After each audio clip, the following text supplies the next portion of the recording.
बिस्मिल्लाहिर्रहमानिर्रहीम।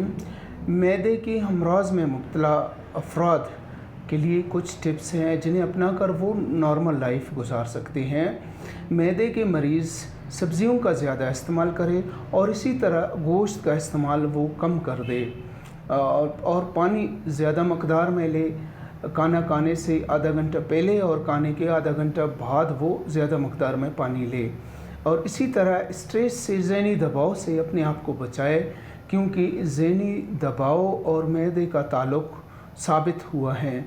और खाना खाते वक्त वो खाना चबा चबा कर आस्ते आस्ते खाए और फाइबर्स का इस्तेमाल ज़्यादा करे, जैसे कि चक्की वाले आटे हो गए और छिलके वाले दालें हैं और दूसरे फाइबर्स वाले चीज़ें।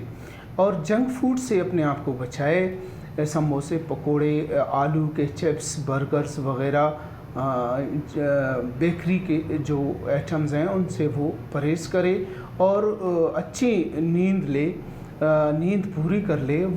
एक नॉर्मल इंसान को 6 से 8 घंटे तक नींद पूरी करना चाहिए। ये चंद टिप्स हैं, इन्हें अपनाकर मैदे का मरीज़ एक नॉर्मल लाइफ गुजार सकते हैं। आप सब अपने अपने सेहत का ख्याल रखिए। बड़ी मेहरबानी।